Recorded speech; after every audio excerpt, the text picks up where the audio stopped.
C'est les Égyptiens. C'est eux qui nous ont dit allez, partez. Oui, ils nous ont dit allez, mais pourquoi on est rentré dans cette situation-là où on nous dit partez, partez? Oui, d'accord. De manière à ce qu'il y ait un parallèle entre nous disait allez, travaillez, travaillez, travaillez, travaillez. Maintenant, vous n'avez pas le temps de faire cuire votre pète. Le pain, vous n'allez pas le manger. Donc on ne mangeait pas Khametz en Égypte, en quelque sorte. Oui. Eh bien, malgré tout, on veut, bien que ce ne soit pas le nec plus ultra de sortir Beripazon, bien que ce ne soit pas le nec plus ultra, on sortira Beripazon. Pourquoi? De manière à ce que ça ait un rapport avec l'esclavage. L'esclavage, il nous faisait travailler en nous bousculant, eh bien, on sortira en étant bousculé.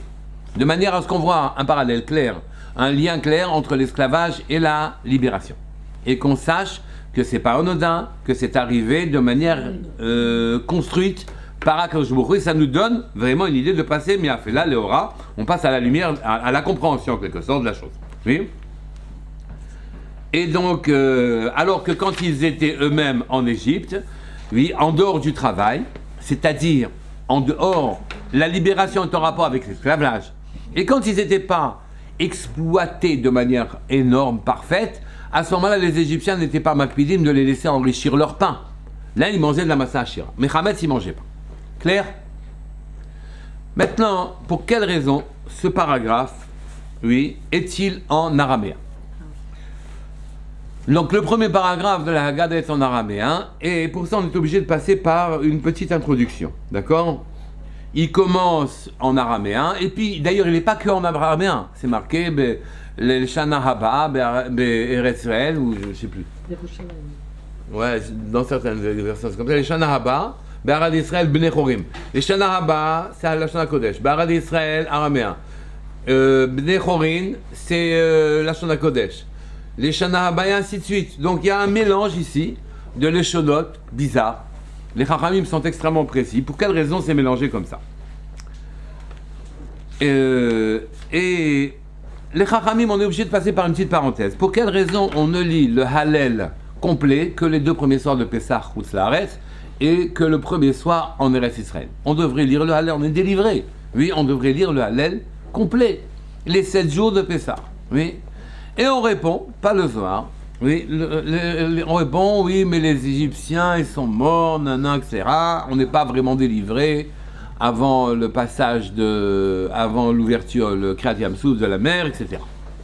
Le soir, il répond, il dit, écoutez, c'est pas qu'on n'est pas tellement délivré. C'est qu'en vérité,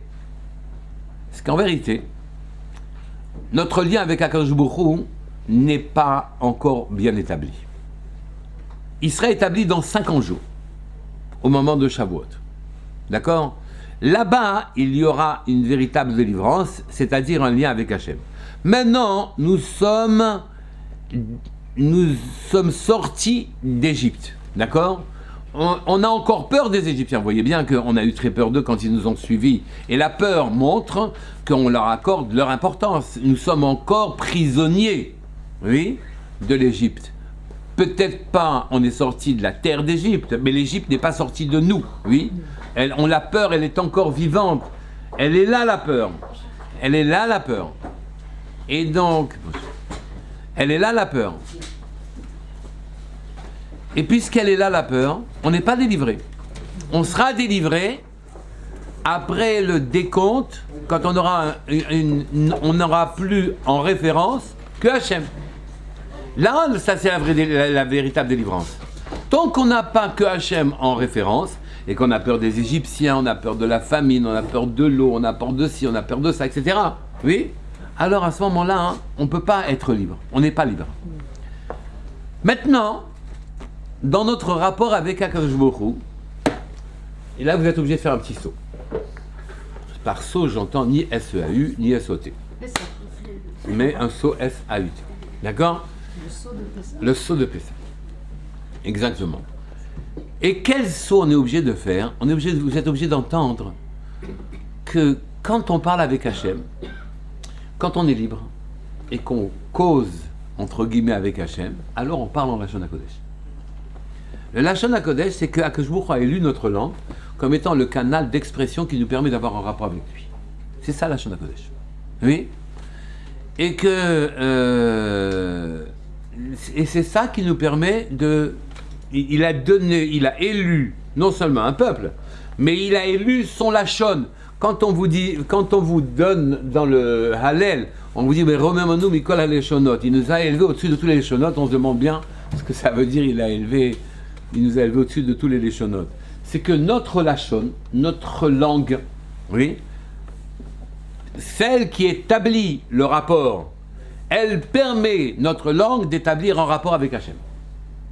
Et quand je vous ai donné ce moyen-là, ce pouvoir-là, au début à tous les descendants qui étaient juifs, Abraham, Yitzhak et Yaakov, et puis il va donner naturellement à nous la possibilité d'atteindre Hachem en lui parlant en Lachon HaKodesh. D'accord ? Naturellement, toutes les prières l'atteignent, c'est pas ça le problème. Mais la véritable proximité,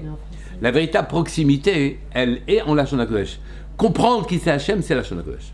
Donc, on va recevoir la Torah en Lachon HaKodesh.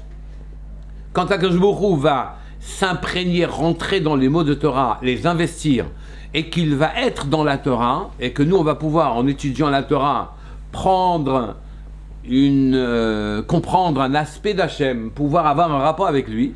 Donc là, la Lachon HaKodesh, c'est quelque chose d'important. Or, ici, on est en Égypte. Ah, vous allez me dire, mais non, on en est sorti, on est en train de lire la Haggadah. On répond non. Nous ne serons plus en Égypte que quand on sera au Sinaï.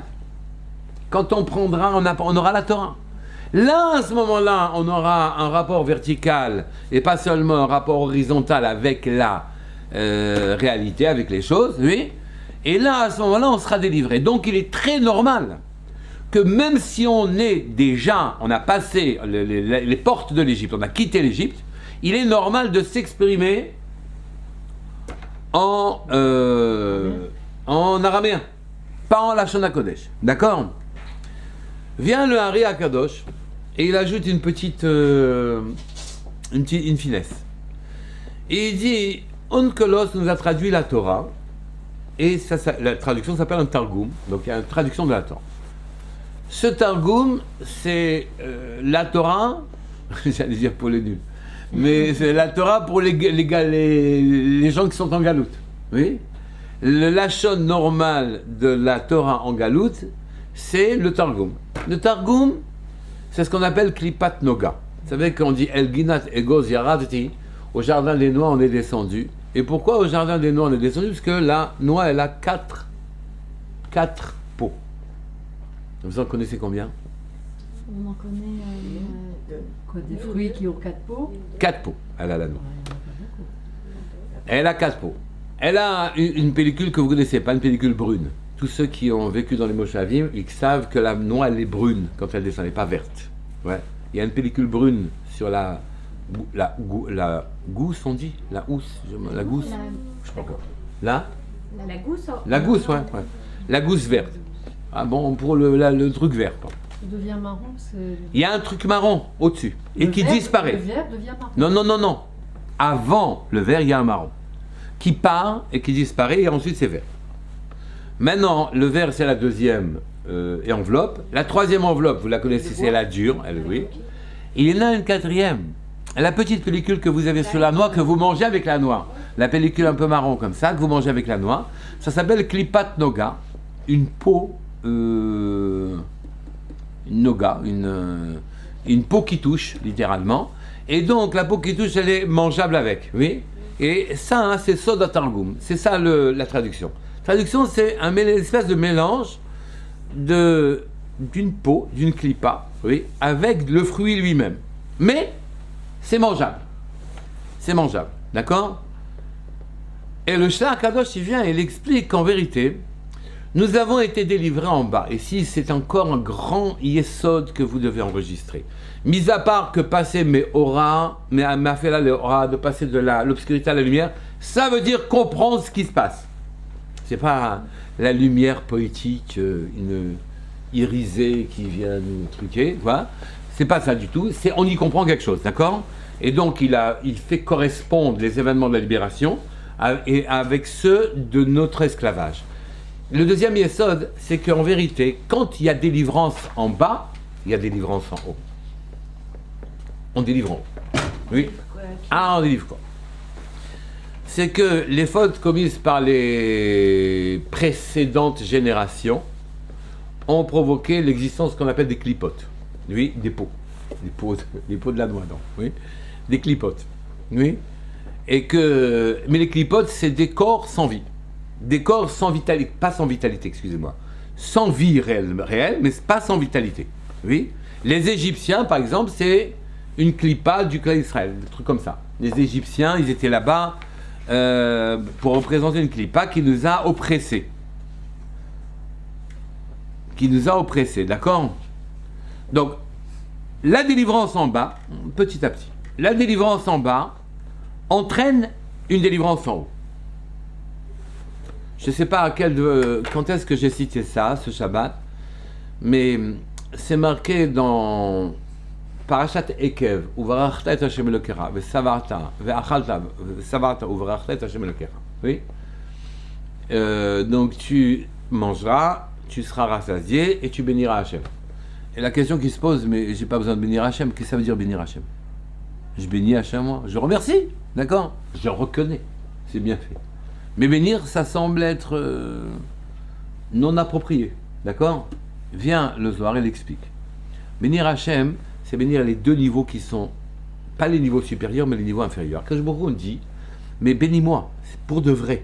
C'est-à-dire, fais que ce que je veux te donner, oui, dans les niveaux élevés, descende, oui, dans les cadeaux plus bas, Hachem, qui s'appelle Hachem Elokera, bénis Hachem Elokera, ça veut dire, fais descendre dans les canaux de Hachem Elokera, qui sont les niveaux plus bas proches de nous, oui, proches de nous, et que fais descendre la bracha. Moi, je suis content, dit Hachem, quand tu me bénis, je fais descendre dans Hachem Elokera, des niveaux qui vont du chesed d'Hachem jusqu'à sa royauté sur terre, fais descendre des choses dont tu as besoin. Et à ce moment-là, c'est moi, je vous l'avais dit la semaine dernière, ça. Oui. Et donc, fais descendre de la bracha pour moi. Comment ça? En prononçant des mots. Vous voyez que le lachon est très important. En prononçant des mots avec kavana. Et la kavana sur les lettres, sur les mots. Et alors, à ce moment-là, tu fais descendre la bracha et Hachem est content et heureux car la bracha va descendre d'abord sur lui, puis il va atteindre le monde entier. Et je vous avais dit là-bas, en citant toujours ce Zohar dans Parashat Ekev, que quand la bracha elle descend sur terre, eh bien il y a des malachim qui disent « Oh, cette bracha elle est de Shimon ben Raphaël. Oh, cette bracha elle est venue sur la terre et il y a un héros, R-A-U-L-T, ouais. Il y a un héros là-bas, un malach qui vient et qui dit « Cette bracha elle est descendue grâce à lui. Il l'a fait avec tellement de kavana, c'est grâce à lui que les blés sont pleins cette année. » On dit comme ça, dans le firmament. C'est intéressant. Pour ceux qui aiment la publicité, et donc, pour tout le monde, c'est intéressant. Et donc, vous voyez qu'ici, avec le Lachon HaKodesh, avec la bénédiction que je fais descendre de la bracha dans les niveaux d'Hachem proches de nous, et la bracha, elle est même nommée par la personne en question. Donc, il y a correspondance entre ce qui se passe en bas et ce qui se passe en haut. Quand en bas, il y a eu délivrance du clan d'Israël, en haut, il y a eu délivrance du nom d'Hachem. Oui, quelque part. Là où en haut, les noms étaient encombrés de notions, de clipotes, d'idées, de machins, de pelures qui traînent à droite, à gauche, etc. Eh bien, quand on a été débarrassé en bas et qu'on a été délivré, il y a de la délivrance là-haut. Et le Shla dit franchement, il dit, les chérout les mata, quand il y a en bas délivrance, Dugumato les malas, de la même manière en haut, il y a chérout mia clipot. Les clipotes, les pots vides, qui n'ont pas de pulpe, il n'y a rien dedans, ouais, qui viennent encombrer le firmament, si je puis dire, entre guillemets, alors à ce moment-là, elles disparaissent. Mais il restait que nous n'avions été délivrés que de l'Égypte, mais l'Égypte n'était pas sortie de nous, on en avait peur. L'Égypte, c'est quelque chose quand même, c'est quelque chose. On disait, bon, on est délivré, mais ça, c'est quand même quelque chose, l'Égypte. Oui. Et donc, puisqu'on n'est pas délivré, alors le Lachon n'est pas totalement délivré. Ma correspondance avec Hachem, mon canal de communication avec Hachem n'est pas totalement délivré. Et donc, à ce moment-là, il est chayar de parler, il est encore en normal de parler en araméen quand on aborde la sortie d'Égypte. D'accord? Et vous comprenez maintenant, c'est ça le sod à Targum. Il n'y a pas de lachon normal avec Hachem, on est obligé de l'envelopper. D'accord? On est obligé de le... Quand on parle avec le roi des rois, on parle lachon HaKodesh, mais le rapport n'est pas encore bien établi. Il sera établi dans 50 jours, quand on se sera nettoyé complètement. D'accord? Maintenant, voilà comment on pourrait aborder cette chose-là. Je n'ai pas répondu à toutes les questions. Naturellement, je n'ai pas répondu à la dernière question concernant ces psukim. Pour quelle raison on parle d'inviter au Korban Pessah? Ce passage-là, d'après le Ramban, n'est plus lu depuis la chute depuis la disparition du Beth Amikdash. Oui?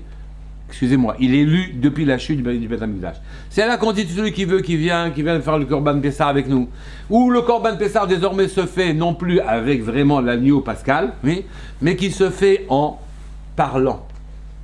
Oui, vous savez que maintenant, le Lachon HaKodesh, avec mes paroles, je crée le lien. Je peux pas, il n'y a pas de Beth Amikdash, je peux pas amener l'agneau, oui, mais je peux, en parlant, oui, évoquer le Korban Pessah et il est devant moi.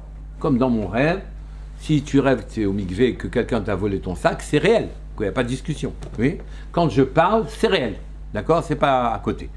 Et donc, le Korban Pessah que l'on offre, nous, le soir de Pessah, évidemment, ce n'est pas le Korban Pessah qui a été shrité, dont la shrita a été faite au Beit HaMikdash, mais c'est l'équivalent du Korban Pessah. Cet équivalent peut être fait sans que l'on ait compté les gens qui devaient participer au Korban Pessah.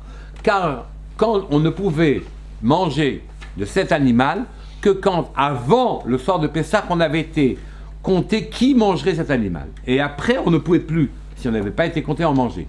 Donc on ne pouvait pas être invité le soir de Pessah et manger du Korban Pessah. Mais après le Beit HaMikdash, oui, ceci a un sens. D'accord? Et c'est la raison pour laquelle ici, c'est un peu mélangé. Lachon HaKodesh, Klippa, tout est un peu encore mélangé. On n'est pas encore à Shavuot. Et donc on avance vers des choses qui sont des choses... vers le Lachon HaKodesh, mais on n'y est pas encore. Mais il y a encore, dans notre canal de communication avec Hachem, des clipotes. Mais c'est une clipa noga, une clipa que l'on peut manger. C'est la peau brune qui accompagne le fruit blanc, la noix blanche. Oui, celle-là, on peut la manger, on ne l'enlève pas. Oui, c'est mangeable, il y a une communication. Il y en a qui disent que c'est la communication qu'Akadosh Baruch Hu réserve à ses familiers. À ses familiers, c'est-à-dire le roi, il a deux lachon. Il parle de manière libre avec ses familiers dans la maison, qui eux n'ont aucune espèce d'ambition. Ils ne pourront pas se confondre avec le roi, donc le roi prend des libertés avec eux. Donc il leur parle de manière familière. Oui. Mais avec les princes, une distance s'inscrit pour qu'on comprenne qui est le roi, qui est le prince. Oui. Là on parle en Lachon HaKodesh. Seulement. Mais avec les autres, en Lachon familier, c'est comme ça que ça marche. Et donc on en est là maintenant, à un Lachon familier. Je n'ai pas expliqué ce que c'était que la sortie d'Égypte. D'accord? Je voudrais y venir maintenant. Juste avant. Alors, je n'ai pas compris. Le Targum, dans quelle langue il a été rédigé? L'araméen? Toute la Torah en araméen, c'est ça? Oui. D'accord. Mais est-ce qu'on reconnaît que c'était une nécessité? C'est pas une nécessité. Il n'y a que ça qui peut se faire.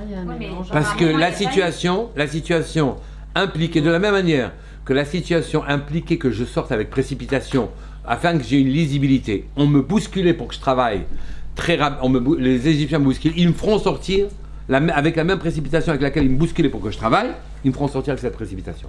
De manière à ce que je comprenne ce qui se passe pour moi.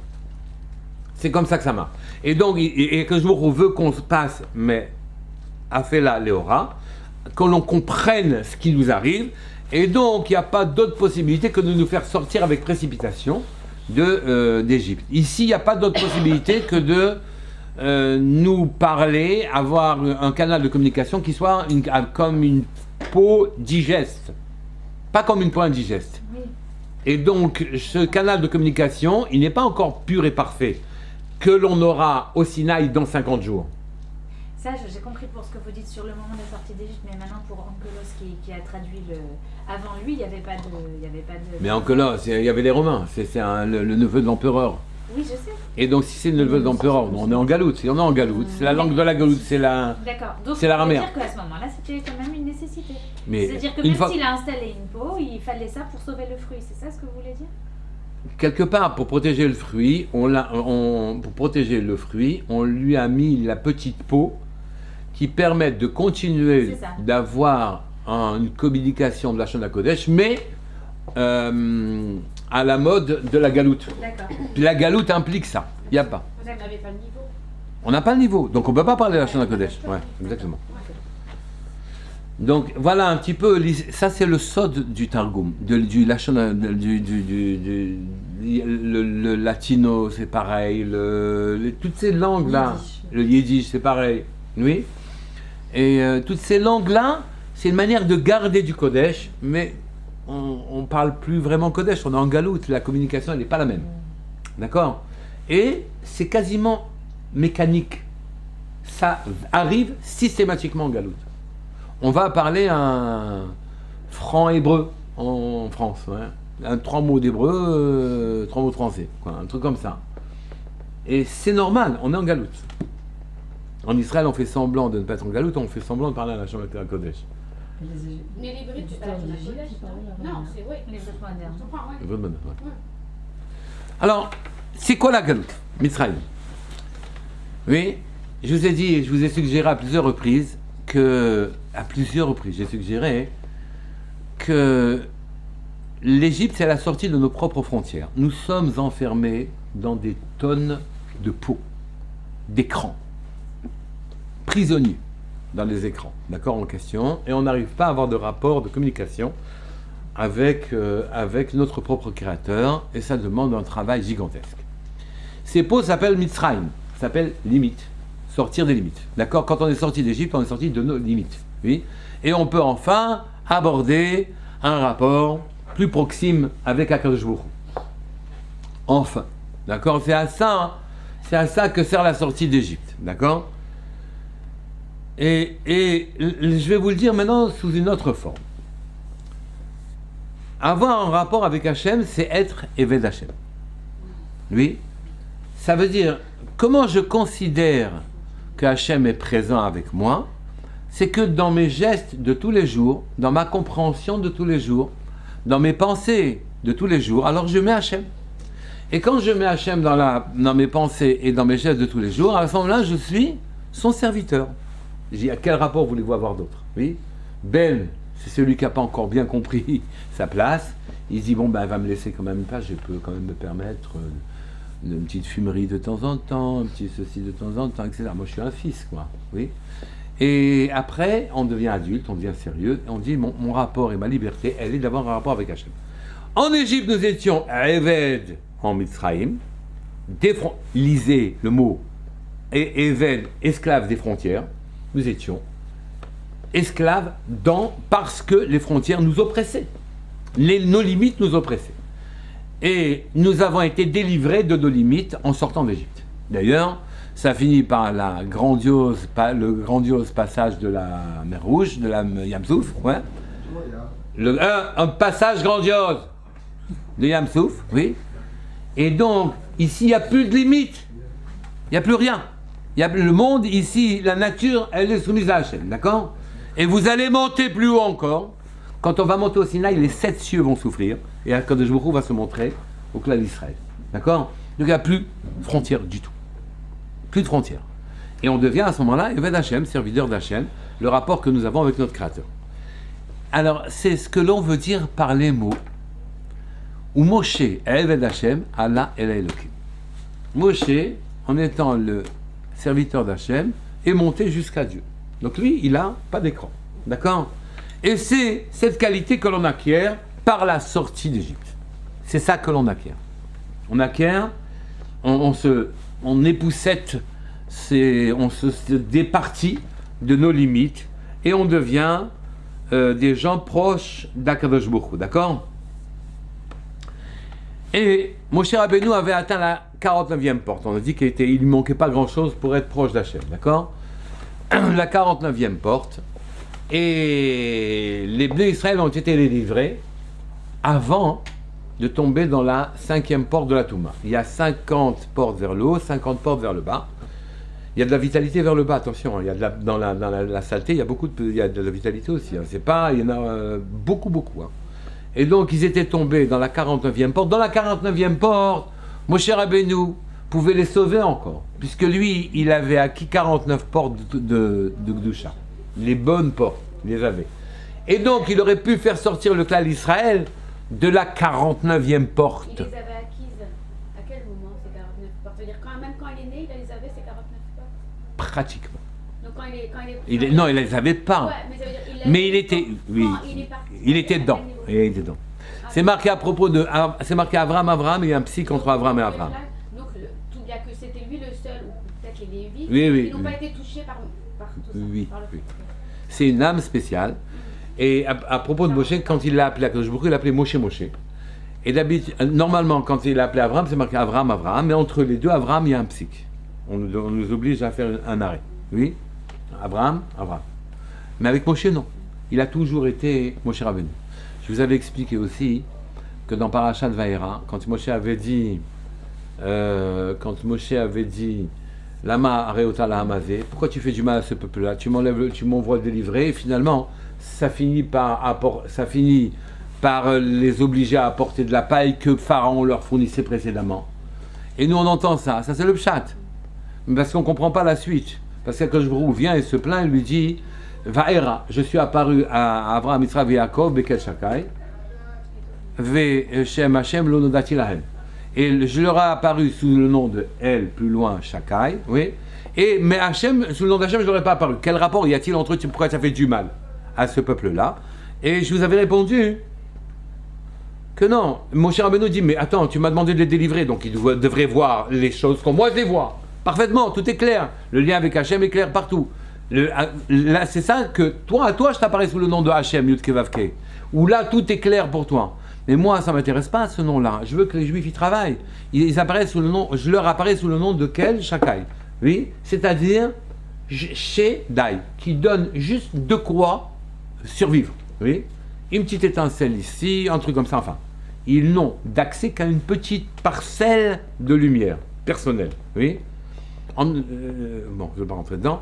Une petite parcelle de lumière personnelle, et c'est à eux d'élargir la parcelle. Ou dans la vie, on a le choix, soit d'élargir sa parcelle de lumière, soit de profiter de sa parcelle de lumière. Soit je kiffe en disant, attends, je suis vivant. Donc, j'ai l'argent, le kavod, le plaisir, etc. Il faut bien ce qu'il faut, oui. Ou bien je dis, non, attends, je vais développer ma parcelle de compréhension, ma lumière, ma vitalité. Et cette parcelle de compréhension, ce Nekudat HaChayut, c'est en vérité mon caractère à moi. Et ma vie en même temps, ma vitalité. Donc il a dit à Akadosh Baruch Hu, non mais moi je veux qu'ils travaillent les Bnei Israël. Je veux qu'ils développent, qu'ils amènent de la lumière partout, qu'ils conquièrent l'univers pour moi. Et que à chacun de ces par leur mitzvot, par leur manière de se comporter, ils me contraignent à intervenir sur terre en quelque sorte. Voilà, ils étaient au bord de la mer, ils sont entrés dans la mer. Qu'est-ce que je peux faire d'autre que d'ouvrir? D'accord? Et à ce moment-là, il y a quelque chose de grandiose qui s'inscrit dans la nature. Mais c'est ça que je veux de eux. Et donc, vous voyez qu'ici, je ne sais pas pourquoi je vous dis ça maintenant. Oui, parce Par que rapport à quand Moshe, il a... la 49e porte. Moshe, lui, il voit tout clair. Il voit clair. Et nous, c'est nous qui conquérons l'obscurité. On la conquiert. On vient et on contraint Hachem à descendre plus loin, plus bas, de manière à récupérer encore et encore de la lumière. Mais il n'aurait pas pu, Moshe Rabbeinu, nous aider, qui était le canal par lequel on devait être délivré. Il n'aurait pas pu nous délivrer à la 50e porte, il n'a pas acquis la 50e porte. Oui, alors pourquoi il l'a pas acquise maintenant? Elle n'a pas, oui. C'est comme ça que ça marche. qu'il On bosse, et on pour de vrai. l'histoire, C'est c'est du ça vrai, c'est du vrai. Il fallait l'histoire. Hein? Il fallait tout le reste. Non, Akadosh Baruch Hu, il nous a sauvés. Il a dit à Akadosh Baruch Hu, S'il non. avait acquis, il aurait été tout seul. Il aurait été tout seul et peut-être que tout aurait été construit qu'à partir de lui. Akadosh Baruch Hu, il l'a bloqué et il a délivré tout le monde. Il a dit que ça est fini. J'ai pas compris. Qu'est-ce que vous voulez dire? C'est-à-dire, Moshe Rabbeinu, il n'a pas acquis parce qu'il n'a pas acquis.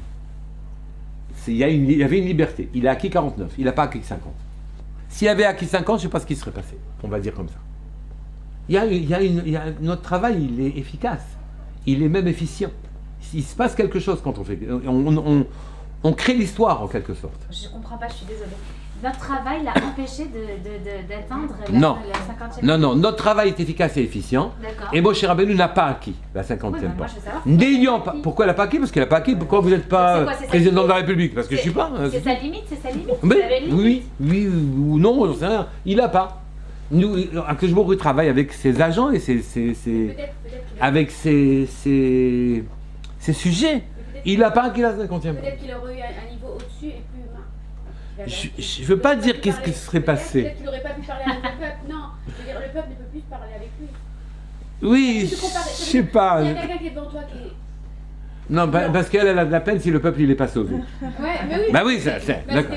Non, je sais que le point il est là. Mais non, Moshe il a pas écrit la 50e porte. Point à la ligne. D'accord. Ben, il y avait une équivalence entre la 49e marche de Moshe dans la Portée et la 49e dans la Touma. Ça, donc il peut sauver. Donc il peut sauver. Mais s'ils étaient tombés. C'est ça l'idée. Non, mais s'ils étaient tombés Oui, mais d'accord. dans la 50e porte de Touma, Il aurait fallu Moshe que Moshe n'aurait. Il aurait fallu que Moshe soit à la 50e porte de la Doucha. Et là, non, il n'y était pas. Donc, à partir de ce moment-là, ça c'est l'histoire. Bon. Maintenant, pourquoi c'était pas mieux? On aurait pu faire mieux d'après vous? Peut mieux faire? Eh ben non, il n'a pas pu. Mais je vous assure que 49 portes de Gdoucha, c'est déjà, Oui, non, mais. c'est déjà pas mal. Après, il a atteint, non, la 50e. Bien sûr, après. Oui. Mais là-bas, non. C'est parce qu'il devait faire ça. Ouais, mais là-bas, non. Mais Moshe ne les a pas fait sortir. C'est Hachem qui les a fait sortir. Et pourquoi? Parce que Moshe n'étant qu'à la 49e porte de Gdoucha, pouvait les faire sortir à la 49e porte de Doucha, ne pouvait pas les faire sortir, ne pouvait pas être le canal qui fait sortir les Juifs à la 50e porte. Donc, un jour, il a dit stop, je les fais sortir avant, qui tombent. Oui. Et c'est la raison pour laquelle nous sommes des miraculés, en quelque sorte. Il eût été préférable que nous ne sombrions pas dans la...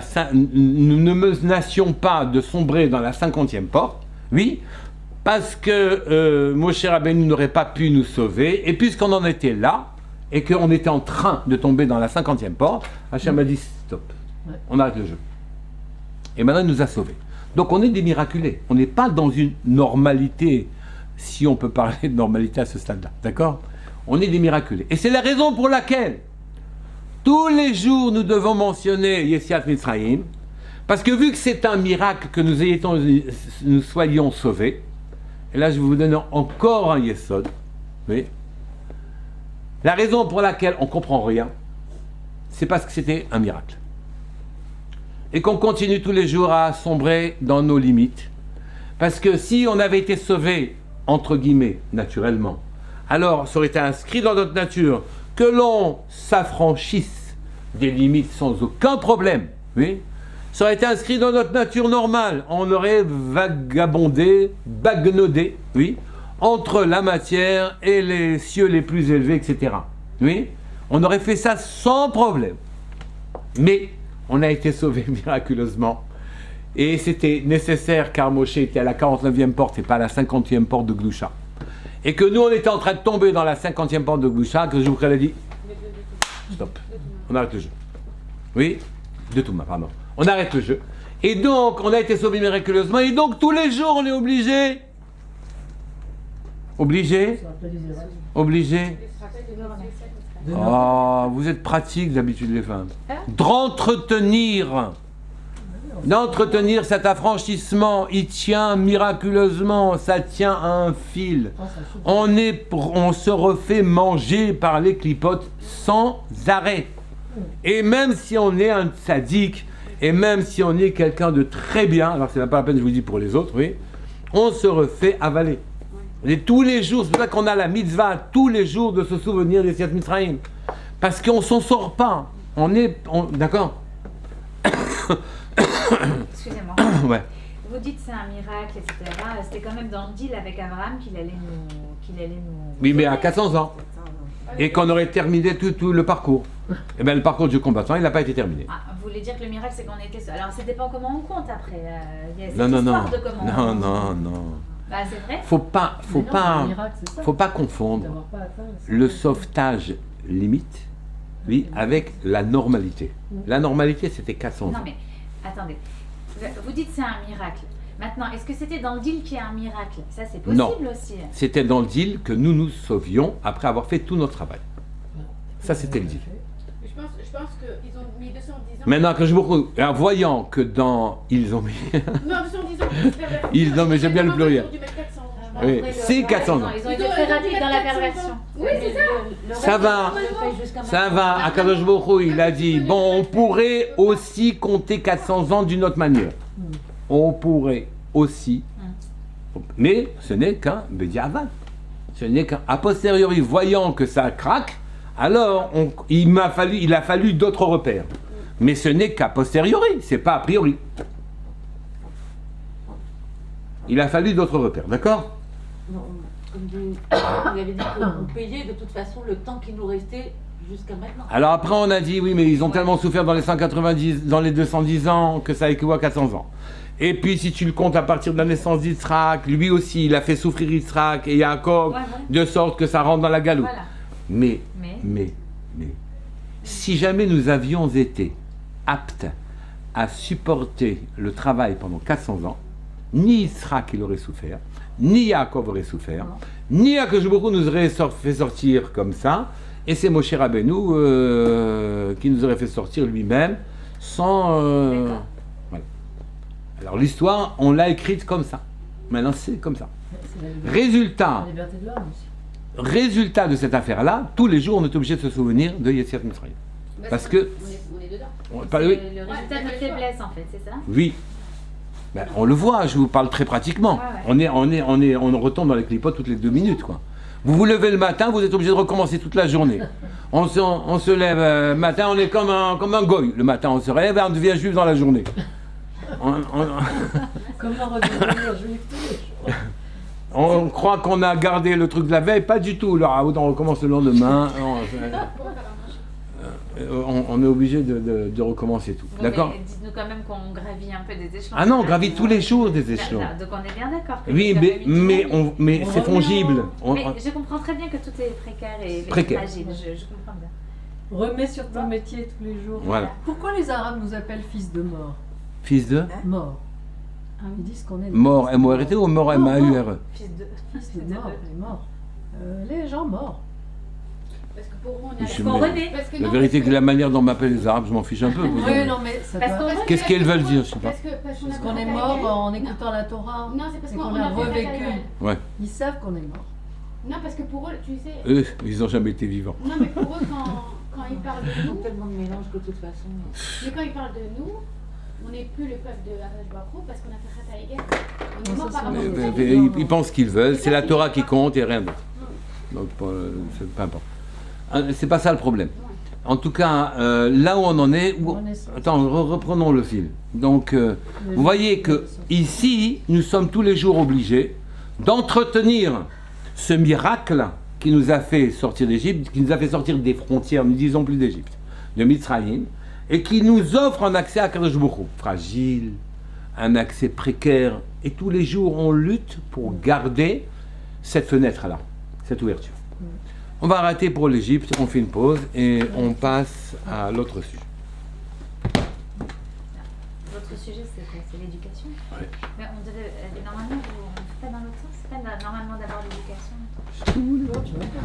Moi, pour On a personnellement, je suis commencé. indifférent. Hein? Il faut d'abord commencer par l'éducation. Parce que tu arrives en retard. Oui, c'est ça. Ça vous dérange Moi, ça me dérange pas, mais il y en a d'autres qui m'ont demandé de faire non, l'inverse. bon, c'est pour ça. Venez, on prend 5 minutes et on rentre dans l'éducation. Bon. Mais je vous assure que c'est intéressant, l'éducation. Mais je sais que c'est intéressant. Alors, maintenant je reprends mon deuxième Elle est pas là, bout là, Laura. que j'ai écarté de moi. Son bon est brillant. On le compte, là, Tu as résisté, toi?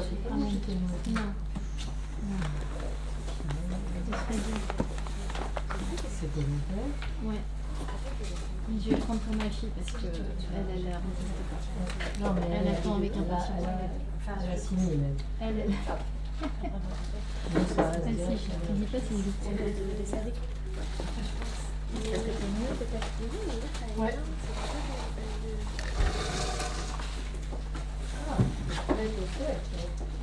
Pour le monsieur Rav. Mmh. Pour le monsieur.